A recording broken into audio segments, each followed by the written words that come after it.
Hello students, welcome to the class.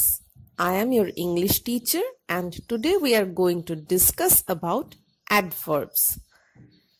তাহলে বাচ্চারা আজকে আমাদের আলোচ্য পার্ট অফ স্পিচটি হলো adverbs.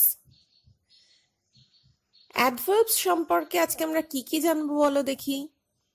আমরা জানবো adverbs কি বা কাকে বলে, সেন্টেন্সে অ্যাডভার্বস ইউজ করবার প্রয়োজনীয়তা কি বা কেন আমরা অ্যাডভার্বস সম্পর্কে জানবো শিখবো, সেন্টেন্সের মধ্যে থাকা অ্যাডভার্বসকে কিভাবে আইডেন্টিফাই করতে পারবো, কিভাবে বিভিন্ন অ্যাডভার্বকে আমরা নিজেরা সেন্টেন্সে ইউজ করতে পারবো and different types of adverbs.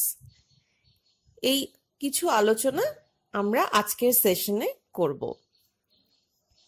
তাহলে চলো প্রথমে কিছু সেন্টেন্স পড়ে শুরু করি। The sky could not breathe easily.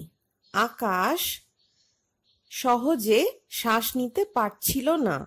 People ran indoors in fear. লোকজন ভয়ে ভিতর দিকে দৌড়ে চলে গিয়েছিল। A warm relationship quickly developed among the cousins. একটা উষ্ণ সম্পর্ক শীঘ্রই গড়ে উঠেছিল তুতো ভাই বোনদের মধ্যে। The rice will be ready soon. ভাত শীঘ্রই রান্না হয়ে যাবে বা তৈরি হয়ে যাবে। ঝিনুক had her dinner silently. ঝিনুক চুপচাপ নিজের রাতের খাবার খেয়ে নিয়েছিল।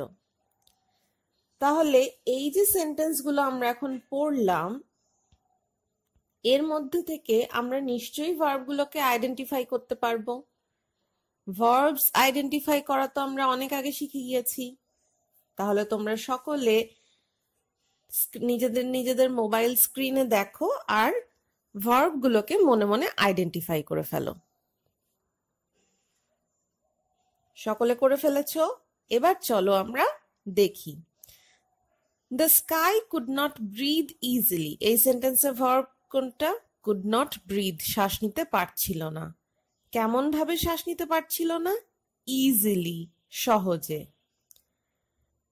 Sentence number 2, people ran indoors in fear. Verb কই? ran, কোথায় দৌড়ে চলে গিয়েছিল? indoors বা ভিতরে। A warm relationship quickly developed among the cousins. Verb কই? ডেভেলপড, গড়ে উঠেছিল। কেমন ভাবে গড়ে উঠেছিল? কুইকলি, দ্রুত। Sentence number 4, the rice will be ready soon. Verb কোন অংশটুকু? উইল বি রেডি, তৈরি হয়ে যাবে। কখন বা কোন সময়ের মধ্যে তৈরি হবে? সুন, শীঘ্রই। ঝিনুক হ্যাড হার ডিনার সাইলেন্টলি। ঝিনুক তার রাতের খাবার খেয়ে নিয়েছিল চুপচাপ ভাবে। তাহলে এখানে ভার্ব কই? হ্যাড। আর কেমন ভাবে খেয়েছিল? সাইলেন্টলি, চুপচাপ।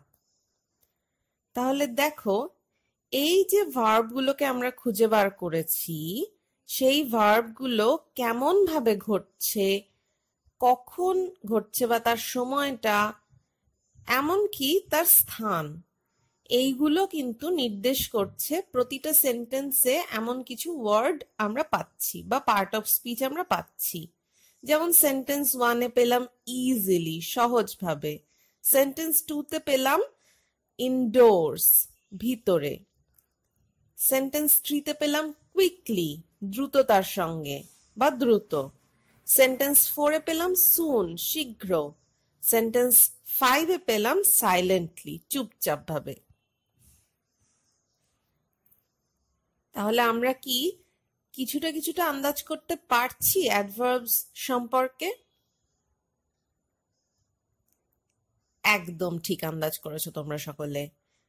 তাহলে সেন্টেন্সে যখন এমন কিছু ওয়ার্ডস থাকবে যারা ওই সেন্টেন্সে উপস্থিত ভার্ব সম্পর্কে আমাদের আরো কিছু তথ্য বা ইনফরমেশন দিচ্ছে, যেমন যে ঘটনা বা কাজটি ওই সেন্টেন্সে হচ্ছে সেই কাজ বা ঘটনা কেমন ভাবে হচ্ছে, তার টাইম, প্লেস, কতবার ঘটছে, এই সমস্ত রকম তথ্য যখন কোনো পার্ট অফ স্পিচ দিচ্ছে তখন সেই পার্ট অফ স্পিচকে আমরা অ্যাডভার্ব বলছি। ভার্ব সম্পর্কে আরো কিছু ইনফরমেশন যারা দিচ্ছে।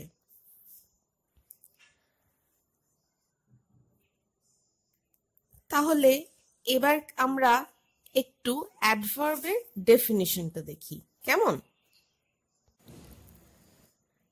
An adverb is a word which generally qualifies a verb, an adjective, or another adverb, but it also qualifies a sentence or any part of speech except a noun and a pronoun. তাহলে দেখো, এখনো অবধি যে সেন্টেন্সগুলো আমরা পেলাম তাতে তো কেবল ভার্বের কথাই পড়েছিলাম, আর এখানেও লেখা আছে জেনারেলি কোয়ালিফাইজ আ ভার্ব।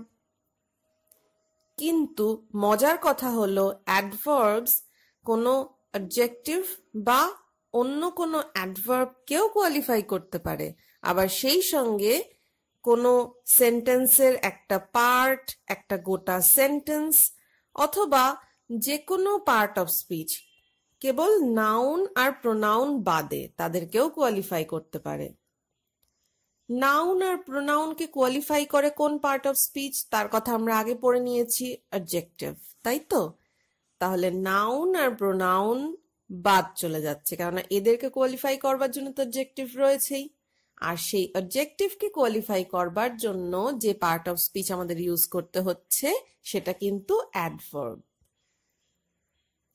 তাহলে আমরা কি জানতে পারছি? অ্যাডভার্বস আমাদের কাজে লাগবে নাউন এবং প্রোনাউন বাদে যদি সেন্টেন্সে অন্য যে কোনো part of speech, generally verbs, adjectives আর অন্য অ্যাডভার্বগুলোকে যদি আমরা কোয়ালিফাই অথবা মডিফাই করতে চাই তাহলে আমাদের কাজে লাগবে। চলো তাহলে এরও কিছু উদাহরণ দেখে নিই। Lipi's father makes exceptionally beautiful masks. লিপির বাবা অতুলনীয় ভাবে সুন্দর মাস্ক বা মুখোশ তৈরি করেন। ভার্ব কই? মেক্স। কিন্তু দেখো, এক্সেপশনালি বিউটিফুল মাস্ক, এই যে অংশটা রয়েছে, এই অংশটার মধ্যে এক্সেপশনালিকে দেখে আমরা আন্দাজ করতে পারছি যে অ্যাডভার্ব হবে, কিন্তু এই এক্সেপশনালি কথাটা কি মেক্স এই ভার্বকে কোয়ালিফাই করছে?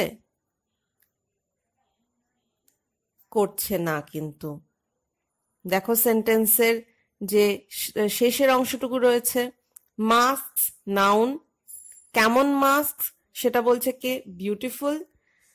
তাহলে বিউটিফুল অ্যাডজেক্টিভ, যে মাস্ক এই নাউনটাকে কোয়ালিফাই করছে। আবার কতটা বিউটিফুল সেটা বলছে কিন্তু এক্সেপশনালি এই অ্যাডভার্বটা। তাহলে অ্যাডজেক্টিভকে কোয়ালিফাই করবার জন্য আমাদের যে পার্ট অফ স্পিচটার হেল্প প্রয়োজন সে হলো অ্যাডভার্ব।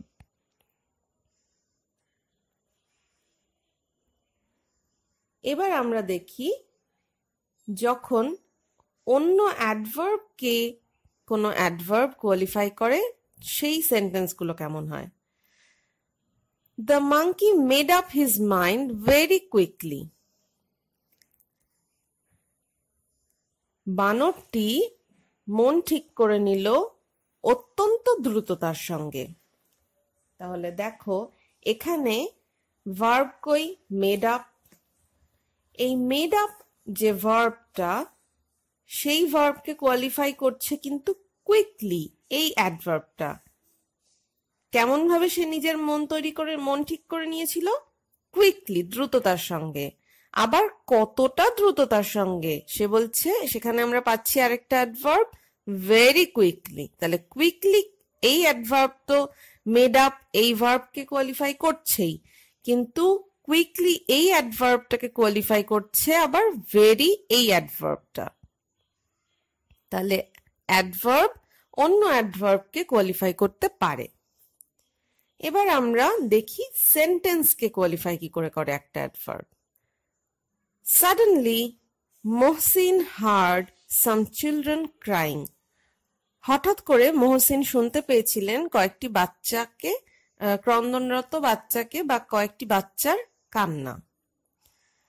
তাহলে এখানে দেখো, এই যে মহসিন শুনতে পেয়েছিলেন কয়েকটি বাচ্চার কান্না, এই গোটা সেন্টেন্সটাকে কিন্তু কোয়ালিফাই করছে সাডেনলি এই একটা অ্যাডভার্ব। তাহলে সাডেনলি অর্থাৎ হঠাৎ করে। তাহলে অ্যাডভার্ব কিন্তু গোটা সেন্টেন্সকেও কোয়ালিফাই করতে পারে। নাউন প্রোনাউন বাদে অন্য পার্ট অফ স্পিচ গুলোকে অ্যাডভার্ব কি করে কোয়ালিফাই করে সেটা কিন্তু তোমরা একটু বড় হও তারপর জানতে পারবে, ঠিক আছে? এখনই এতটা তোমাদের ভাবতে হবে না।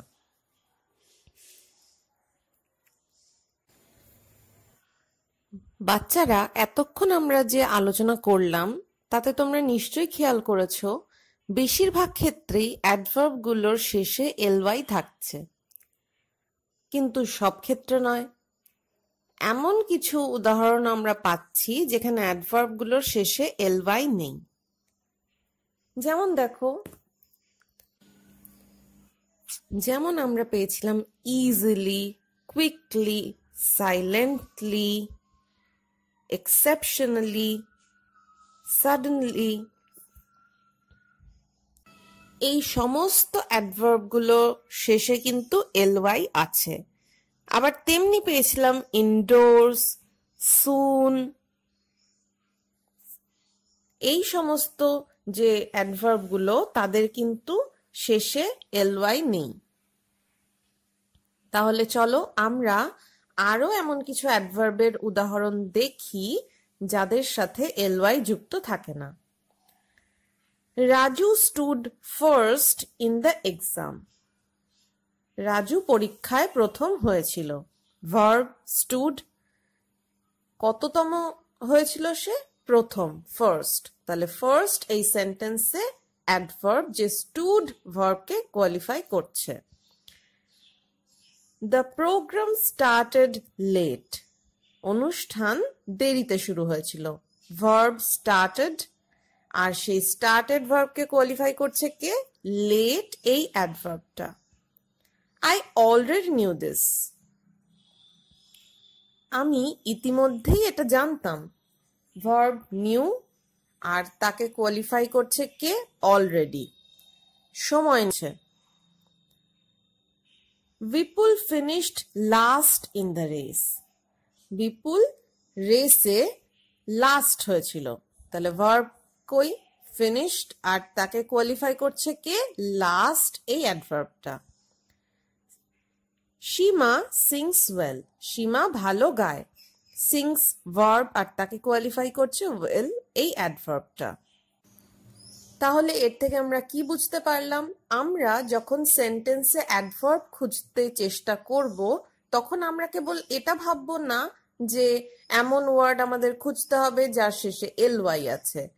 আমাদের সেই সেন্টেন্সে বিভিন্ন যে পার্ট অফ স্পিচ থাকবে তাদের ফাংশনস বুঝতে হবে, তাদের কাজ বুঝতে হবে। যদি আমরা এমন পার্ট অফ স্পিচ ওই সেন্টেন্সে পাই যে ওই সেন্টেন্সে উপস্থিত ভার্ব, অ্যাডজেক্টিভ, অন্য কোনো অ্যাডভার্ব অথবা একটা গোটা সেন্টেন্সকেই কোয়ালিফাই করছে, তখন সেই পার্ট অফ স্পিচ তার সাথে এলওয়াই থাকুক বা না থাকুক তাকে আমরা অ্যাডভার্ব বলে চিহ্নিত করব। ঠিক আছে? তাহলে এবার চলো আমরা ডিফারেন্ট টাইপস অফ অ্যাডভার্বস এটা একটু বুঝে নিই। আমরা এর আগে কি আলোচনা করেছিলাম যে মূলত বা সাধারণভাবে অ্যাডভার্বের কাজ কিন্তু ভার্ব সম্পর্কে আমাদের অতিরিক্ত তথ্য দেওয়া। ভার্ব ছাড়া কোনো সেন্টেন্স হয় না, এটা আমরা শুরুর থেকে জানি। আর আমরা যখন বলি কোনো কাজ বা কোনো ঘটনা ঘটেছে, এটা কোনো সেন্টেন্সের মাধ্যমে প্রকাশ করি, তখন আবার আমরা অনেক সময় বলতে চাই ঘটনাটা কেমন ভাবে ঘটেছে, তার কাল বা সময়, তার স্থান, কোন অর্ডারে ঘটেছে, বা অর্থাৎ প্রথমে বা দ্বিতীয়ত এরম ভাবে ঘটেছে, এরম অনেক কিছু আমরা সেই ভার্বটা সম্পর্কে বলতে চাই। আর সেটা বলতে গেলে কিন্তু আমাদের অ্যাডভার্বের হেল্প নিতেই হবে। তাহলে চলো আমরা একটু অ্যাডভার্বের যে বিভিন্ন টাইপ সেটা দেখে নিই। Adverb of time or frequency, show when or how often a thing happens। তাহলে অ্যাডভার্বস অফ টাইম বা ফ্রিকোয়েন্সি আমাদের কি দেখায়? দেখায় যে কখন বা কত ঘন ঘন কোনো ঘটনা ঘটছে বা ঘটে থাকে। তাহলে এবার চলো এর এক্সাম্পলস দেখি। হি woke up early, সে তাড়াতাড়ি উঠে পড়েছিল বা জেগে গিয়েছিল। হি গোজ টু স্কুল ডেইলি, সে রোজ বিদ্যালয়ে যায়। আই অফেন ওয়াচ মুভিজ, আমি প্রায়ই মুভিজ দেখি। তাহলে দেখো ভার্বগুলো আন্ডারলাইন করা রয়েছে, আর এই ভার্বগুলো ঠিক সময়টা কখন অথবা ফ্রিকোয়েন্সিটা কেমন, কত ঘন ঘন হচ্ছে, সেগুলো যারা নির্দেশ করছে সেই অ্যাডভার্বগুলোকে আমরা বক্সের মধ্যে রেখেছি। সে কখন উঠেছিল? তাড়াতাড়ি উঠেছিল। তাহলে এটা woke up ভার্বটার টাইম নির্দেশ করছে, তাহলে এটা টাইম নির্দেশক অ্যাডভার্ব। গোজ, এই ভার্বটা কত ঘন ঘন ঘটে, স্কুলে যাওয়ার কাজটা কত ঘন ঘন ঘটে, ডেইলি ঘটে, প্রতিদিন। তাহলে ডেইলি এই অ্যাডভার্বটা, গোজ এই ভার্বটা কত ঘন ঘন ঘটে সেটা নির্দেশ করছে, তাহলে এটা ফ্রিকোয়েন্সি নির্দেশক অ্যাডভার্ব। তারপরের যে উদাহরণটা সেটা দেখো, অফেন ওয়াচ মুভিজ, তাহলে ওয়াচ বা দেখার কাজটা কত ঘন ঘন ঘটে, অফেন প্রায়ই, তাহলে এই ওয়াচ ভার্বটা কত ঘন ঘন ঘটে সেটা নির্দেশ করছে অফেন এই অ্যাডভার্বটা, প্রায়ই। তাহলে অফেন এই অ্যাডভার্বটা এখানে ফ্রিকোয়েন্সি শো করছে এমন একটা অ্যাডভার্ব। তাহলে এই উদাহরণটা আমরা বুঝতে পেরেছি। এবার আমরা জেনে নেব অ্যাডভার্বস অফ প্লেস কোনগুলো। Adverbs of place show where a thing happens. তাহলে অ্যাডভার্বস অফ প্লেস আমাদের এটা জানতে সাহায্য করে ঘটনাটা কোথায় ঘটছে, বা কোনো একটা কাজ করার বা কোনো একটা ঘটনা ঘটার স্থান কোনটা। চলো দেখি এর উদাহরণ। দে ওয়াকড ইনসাইড, তারা ভেতরে হেঁটে এলো। হি ওয়ার্কড আউটডোরস, সে বাইরে কাজ করেছিল। তাহলে এখানে ওয়াকড ভার্বটার স্থান নির্দেশ করছে কোন অ্যাডভার্বটা? ইনসাইড এই অ্যাডভার্বটা। তাহলে ইনসাইড এই অ্যাডভার্বটা এখানে অ্যাডভার্ব অফ প্লেস। আবার দ্বিতীয় উদাহরণে দেখো, হি ওয়ার্কড আউটডোরস, ওয়ার্কড এই ভার্বটার স্থান নির্দেশ করছে কোন অ্যাডভার্ব? আউটডোরস এই অ্যাডভার্বটা। তাই এখানে আউটডোরস এই অ্যাডভার্বটা অ্যাডভার্ব অফ প্লেস।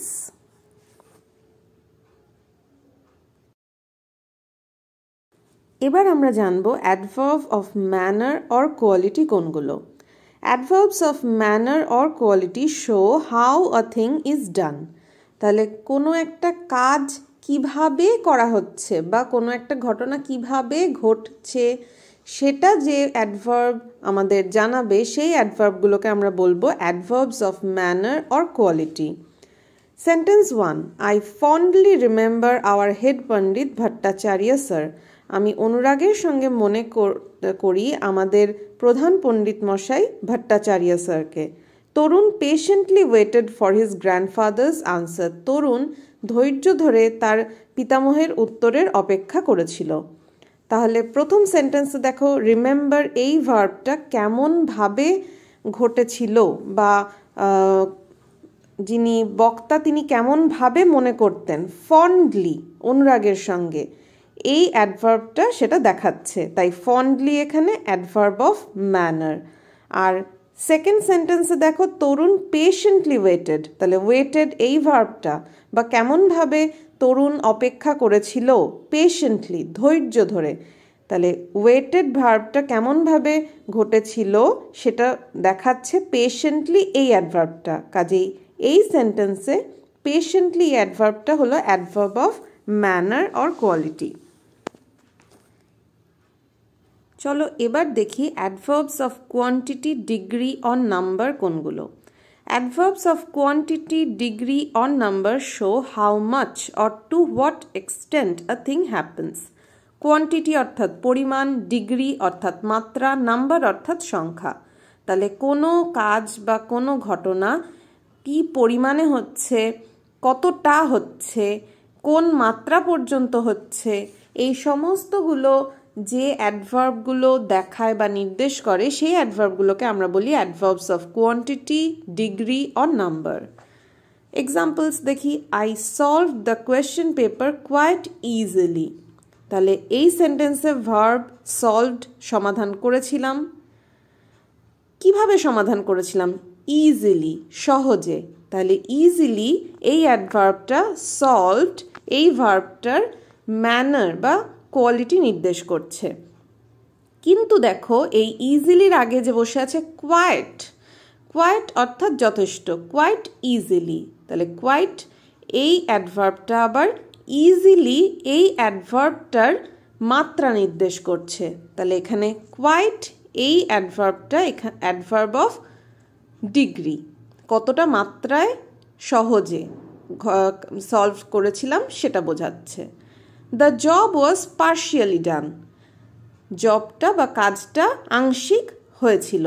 তাহলে ওয়াজ ডান এই যে ভার্বটা সেটা কতটা হয়েছিল, পার্শিয়ালি আংশিকভাবে, তাহলে এটা এর পরিমাণ বোঝাচ্ছে। সেই জন্য পার্শিয়ালি এই অ্যাডভার্বটা কিন্তু এখানে অ্যাডভার্ব অফ কোয়ান্টিটি। এবার আমরা একটু জেনে নিই adverbs of reason or purpose কোনগুলো। Adverbs of reason or purpose show why a thing is done and its effect. তাহলে adverbs of reason or purpose হলো সেই অ্যাডভার্বগুলো যারা আমাদের দেখায় কোনো একটা ঘটনার বা কোনো দুটো ঘটনার মধ্যে কার্যকারণ সম্পর্কটা দেখায়, বা কোনো একটা ঘটনার প্রভাবে আরেকটা ঘটনা ঘটেছে সেটা বুঝতে সাহায্য করে। কেমন? উদাহরণ দেখি, it was raining so I stayed in the house. বৃষ্টি হচ্ছিল তাই আমি বাড়িতে থেকে গিয়েছিলাম। তাহলে বৃষ্টি হওয়াটা হলো কারণ আর বাড়িতে থাকাটা হলো তার ফলাফল। তাহলে সো এই অ্যাডভার্বটা কিন্তু এই দুটো ব্যাপারকে বা দুটো অংশকে জুড়ে দিচ্ছে, তার ফলে সেন্টেন্সটা তৈরি হলো। তাহলে সো এই অ্যাডভার্বটা এখানে adverb of reason. I could not attend my classes because I was ill. আমি আমার ক্লাস অ্যাটেন্ড করতে পারিনি কেননা আমি অসুস্থ ছিলাম। তাহলে আমার ক্লাস অ্যাটেন্ড না করা এই ঘটনাটা হলো ফলাফল, আর তার কারণটা কি? বিকজ আই ওয়াজ ইল। তাহলে বিকজ এই অ্যাডভার্বটার মাধ্যমেই কিন্তু আমরা এই কার্যকারণ সম্পর্কটা বা ঘটনা এবং তার ফলাফল বা ঘটনা এবং তার কারণ এইটা বুঝতে পারছি। তাহলে বিকজও এখানে adverb of reason or purpose. তাহলে বাচ্চারা, আশা করি অ্যাডভার্বস সংক্রান্ত আজকের যে আলোচনাটা আমরা করলাম সেটা সকলে বুঝতে পেরেছো। একটুখানি মন দিও সকলে, দেখবে এটা খুবই সহজ, একদম কিচ্ছু কঠিন নেই। তাহলে যদি তোমরা এই আলোচনাটা বুঝতে পেরে থাকো, দেখো তোমাদের সকলের মোবাইল স্ক্রিনে একটা ওয়ার্কশিট দেওয়া রয়েছে, যেটা এই আজকের আলোচনাটার ওপর ভিত্তি করেই দেওয়া। তোমরা সকলে ওয়ার্কশিটটা দেখবে খুব সহজ দুটো কাজ দেওয়া রয়েছে। কোয়েশ্চেন নাম্বার 1-এ তোমরা সেন্টেন্সগুলো থেকে অ্যাডভার্বগুলো খুঁজে বার করবে, আর কোয়েশ্চেন নাম্বার 2-তে তোমরা এই যে ওয়ার্ডগুলো দেওয়া রয়েছে সেগুলোকে অ্যাডভার্ব হিসেবে ইউজ করে নতুন সেন্টেন্স তৈরি করবে। কোয়েশ্চেন 1-এর অ্যাডভার্বগুলোকে তোমরা আন্ডারলাইনও করতে পারো, সার্কেলও করতে পারো, যেটা তোমাদের পছন্দ তোমরা করতে পারো। আর কোয়েশ্চেন 2-তে তো তোমরা নিজেদের পছন্দ মতো সুন্দর সুন্দর সেন্টেন্স বানাবে। তাহলে আজকের সেশন এখানেই শেষ করছি, কেমন? সকলে ভালো থেকো।